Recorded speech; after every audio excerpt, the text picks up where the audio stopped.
ರುದ್ರಕಾಂತ್, ಇವತ್ತು ನಿನ್ನ ಪಾಲಿಗೆ ಮದುವೆಯಾಗಿ 25 ವರ್ಷ ಗತಿಸಿದು.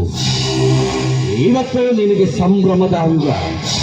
ಆದರೆ ನನ್ನ ತಂದೆಗೆ ಇವತ್ತು ತನ್ನ ಮುಖವನ್ನು ವಿಕಾರ ಮಾಡಿಕೊಂಡಂತ ದಿನ. ಅವತ್ತು ದೇವಸ್ಥಾನದಲ್ಲಿ ನಿನ್ನ ಮಡದಿಯನ್ನ ಮೆಚ್ಚಿದಾಳೆ ಅನ್ನೋ ಒಂದೇ ಒಂದು ಕಾರಣಕ್ಕೋಸ್ಕರ ನಿನ್ನ ಮಡದಿ ನನ್ನ ತಂದೆಯ ಮುಖಕ್ಕೆ ಆಸಿಡ್ ಹಚ್ಚಿದ್ಲು, ನನ್ನ ತಂದೆಯ ಮುಖವನ್ನು ವಿಕಾರಗೊಳಿಸಿದ್ಲು. ಅಂದಾಗ ನಿನ್ನ ಹೆಂಡತಿಯನ್ನ ನನ್ನ ತಂದೆ ಆಸೆ ಪಟ್ಟಿದ್ದು ತಪ್ಪ? No, never.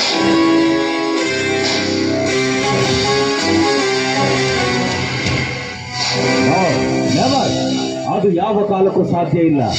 ನಿನ್ನ ಪ್ರಕಾರ ನಿನ್ನ ಮಡದಿಯನ್ನ ನನ್ನ ತಂದೆ ಆಸೆ ಪಟ್ಟಿದ್ದು ತಪ್ಪಿರಬಹುದು, ಆದ್ರೆ ನನ್ನ ಪ್ರಕಾರ ಮಾತ್ರ ಅದು ತಪ್ಪೇ ಅಲ್ಲ.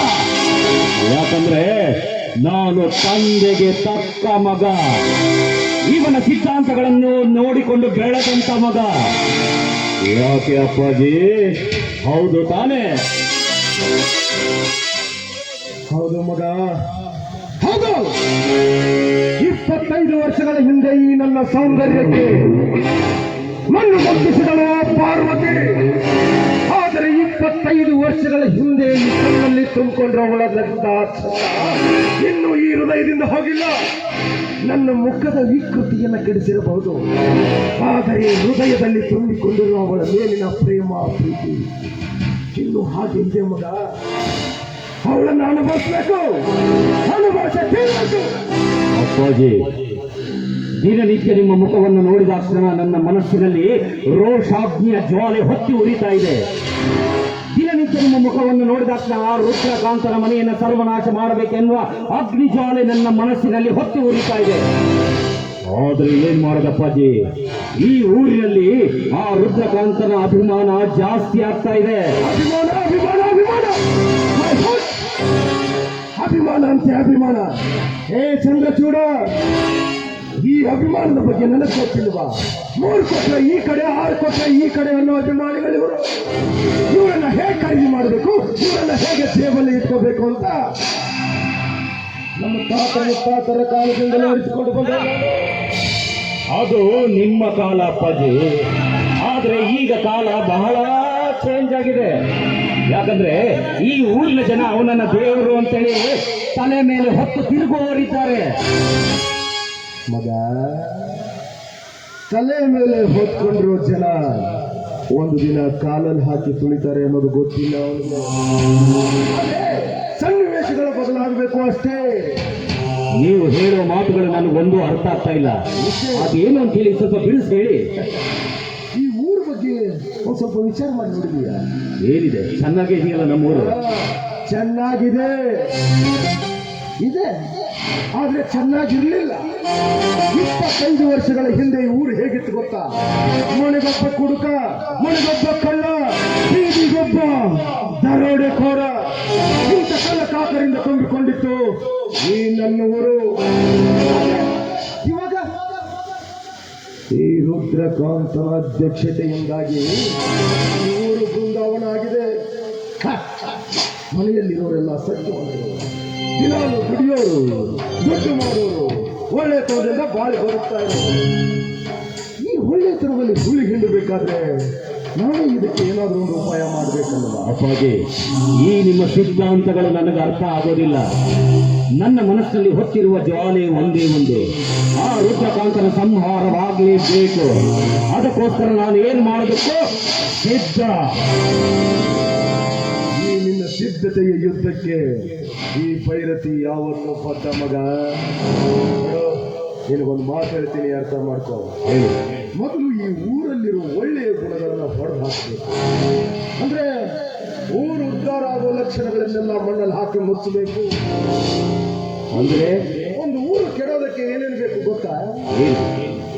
ಪೊಲೀಸ್ ಸ್ಟೇಷನ್ ಇರಬೇಕು, ಆಸ್ಪತ್ರೆಗಳಿರಬೇಕು, ಇದು ಮಜಾ ಮಾಡೋದಕ್ಕೆ ಲಾಡ್ಜ್ಗಳಿರಬೇಕು, ಕುಡಿದು ಹಾದಿ ಬೀದಿಗಳಲ್ಲಿ ತೂರಾಡೋದಕ್ಕೆ ಬಾರ್ಗಳಿರಬೇಕು. ಏನು ಹೇಳ್ತಾ ಇದ್ದೀನಿ ಅಪ್ಪಾಜಿ? ಇನ್ನು ಆಸ್ಪತ್ರೆಗಳಿರೋದಕ್ಕೆ ನಾವೇನು ಡಾಕ್ಟರ್ ತನೂ ಕಲ್ತಿಲ್ಲ. ಇನ್ನು ಕಳ್ಳರನ್ನು ಒದ್ದು ಒಳಗಡೆ ಹಾಕೋದಕ್ಕೆ ನಾವು ಪೊಲೀಸ್ ವೃತ್ತಿಯಲ್ಲೂ ಕೂಡ ಇಲ್ಲ. ಇನ್ನು ಮುಂದಿನ ಕೆಲಸಕ್ಕಾಗಿ ನಮ್ಮ ಹತ್ರ ಅಷ್ಟೊಂದು ಹಣ ಕೂಡ ಇಲ್ಲ. ನೀವೇನು ಮಾಡಬೇಕು ಅದನ್ನು ಹೇಳಿ ಸಾಕು, ಆ ಕೆಲಸವನ್ನು ನಾನು ಮಾಡ್ತೀನಿ. ನಾನು ಸ್ಕೂಲ್ ಕಟ್ತಾ ಇದ್ದೀನಿ ಊರಲ್ಲಿ, ಅಂದ್ರೆ ಯಾವ ಜನಗಳು ಸಹಾಯ ಮಾಡೋದಿಲ್ಲ ಸರ್. ಅದೇ ಒಂದು ಬಾರ್ ತೆಗಿತಾ ಇದ್ದೀನಿ ಅಂತ ಹೇಳಿ ನೋಡು, ನಾನಿ ಅಂತ ಮುಂದೆ ಬರ್ತಾರೆ. ಹೇಗಾದ್ರೂ ಮಾಡಿ ಊರಲ್ಲಿ ಒಂದು ನಮ್ಮದೇ ಆದ ಒಂದು ಸರಾಯಿ ಅಂಗಡಿನ ಓಪನ್ ಮಾಡಿಬಿಟ್ರೆ ವಾ, ಎಂತ ತಲೆ ಅಪ್ಪಾಜಿ ನಿಮ್ದು, ಎಂತ ತಲೆ.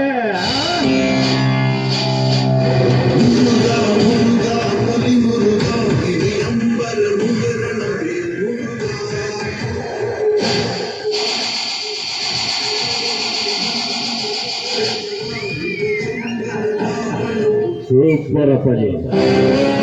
ನಿಜ ಹೇಳಬೇಕು ಅಂದ್ರೆ ನಿಮ್ಮ ತಲೆ ಇಲ್ಲಿರಬಾರ್ದಾಗಿತ್ತು, ಬೆಂಗಳೂರು ವಿಧಾನಸೌಧದಲ್ಲಿರಬೇಕಾಗಿತ್ತು.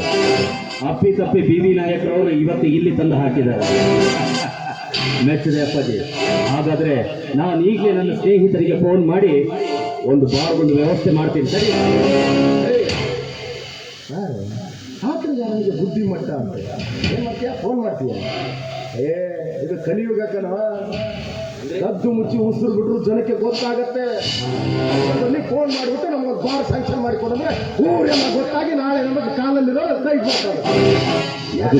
ತಲೆ ಓಡಿಸಿ ಮಾಡ್ಬೇಕು. ಹಾಗಾದ್ರೆ ನನಗೊಬ್ಬ ರಾಜಕಾರಣಿ ಪರಿಚಯ ಇದ್ದಾನೆ. ಇವತ್ತೇ ನಾನು ಅವನನ್ನು ಸಂಪರ್ಕ ಮಾಡಿ ನಮ್ಮ ಊರಿನಲ್ಲಿ ಒಂದು ಬಾರ್ ಅಂಗಡಿ ಓಪನ್ ಮಾಡಿಕೊಡಿ ಅಂತ ಹೇಳಿ ಪಟ್ಟು ಹಿಡಿದು ಕೊಡ್ತೀನಿ.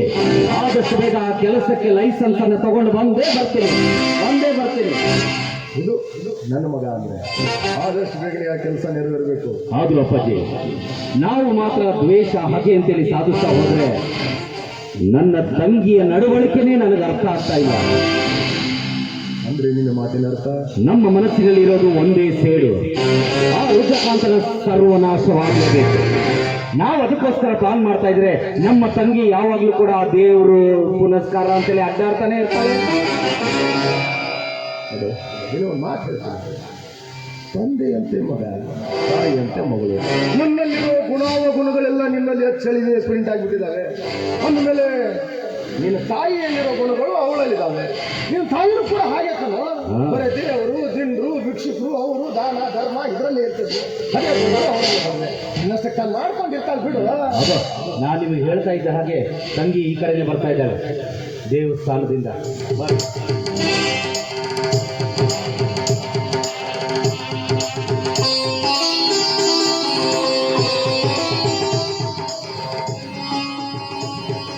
ಆದ್ರೆ ನೀವು ಅವಳಿಗೆ ಮಾತ್ರ ಇನ್ನು ಮೇಲೆ ದೇವಸ್ಥಾನಕ್ಕೆ ಮಾತ್ರ ಹೋಗಬೇಡ ಅಂತ ಹೇಳ್ಬಿಟ್ಟು ಹೇಳಬೇಕು. ಬಂದಿದ್ದಾಳೆ, ನಮ್ಮ ದಾರಿಗೆ ಅವರು ಬರ್ತಾ ಇಲ್ಲ ಅಂದಮೇಲೆ ಅವ್ರ ದಾರಿಗೆ ಹೋಗಿ ನಮ್ಮ ದಾರಿಗೆ ತೆಗೆದುಕೊಂಡು ಮಾತ್ರ ಕೊಡುವ ನಾನೆಲ್ಲ ತಿಳಿಸ್ತೀನಿ. ಆದ್ರೂ ನೀವು ಆ ರೀತಿ ಹೇಳ್ತೀರ ಅಪ್ಪಾಜಿ. ಯಾಕಂದ್ರೆ ಹೆಣ್ಣೊಂದು ಮನೆಯಲ್ಲಿದ್ರೆ ಒಂದು ಕೆಂಡವನ್ನ ಮಡಿಲಲ್ಲಿ ಇಟ್ಕೊಂಡಂತೆ ನಿಜ. ಆದಷ್ಟು ಬೇಗ ಅವಳ ಮದುವೆಗೆ ನೀವು ವಿಚಾರ ಮಾಡಿ. ಅದಲ್ಲ, ಮುಂದೆ ಅದ್ರ ಬಗ್ಗೆ ವಿಚಾರ ಮಾಡೋಣ. ಈಗ ಮುಂದೆ ಅದನ್ನೆಲ್ಲ ಮಾತಾಡೋದಕ್ಕೆ ಹೋಗ್ಬೇಡ. ಅಲ್ಲ ಅಪ್ಪಾಜಿ, ಬರೀ ಅವಳು ದೇವರು ದೈವ ಅಂತ ಹೇಳಿ ಅಡ್ಡಾಡ್ತಾ ಹೋದ್ಲಂತಂದ್ರೆ ಮನೆಯ ಮರ್ಯಾದೆ ಗತಿ ಏನು? ಅವಳನ್ನು ಹೇಗಾದ್ರೂ ಮಾಡಿ ದಾರಿಗೆ ತರ್ತೀನಿ ನಾನು. ಈಗ ಅದ್ರ ಬಗ್ಗೆ ಒರಿ ಮಾಡ್ಕೋಬೇಕು ಅಪ್ಪಾಜಿ. ಆದ್ರೆ ಇವತ್ತೇ ನಾನು ಬ್ಯಾಂಗ್ಳೂರಿಗೆ ಹೋಗ್ಬೇಕು. ಯಾಕಂತಂದ್ರೆ ಆ ಲೈಸೆನ್ಸ್ ಸಲುವಾಗಿ ಇವತ್ತೇ ನಾನು ಹೋಗಿ ಮಾತಾಡಿದೆ ಅಂತಂದ್ರೆ ಆದಷ್ಟು ಬೇಗ ನಮ್ಮ ಊರಿಗೆ ಬಾರ್ ಬರೋದಂತೂ ಸಾಧ್ಯ. ಆದಷ್ಟು ಬೇಗ ಅದಕ್ಕೊಂದು ನಾನು ಪ್ಲಾನ್ ಮಾಡ್ತೀನಿ, ನೀವು ಆಮೇಲೆ ಬನ್ನಿ.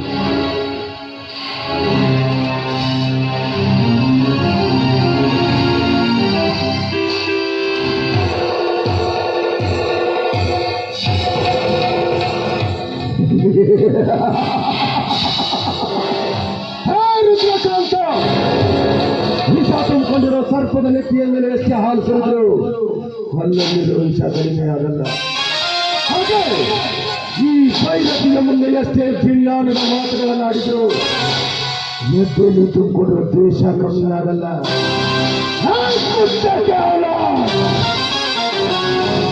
ನಾನ್ ಟ್ರೈನಿಂಗ್ ತಗೊಂಡು ವಿಲನ್ ಆದವನಲ್ಲ, ಹುಟ್ಟು ಆಗ್ಲೇ ವಿಲನ್ ಅಂತ ಹುಟ್ಟಿದ್ರು ಅವನು.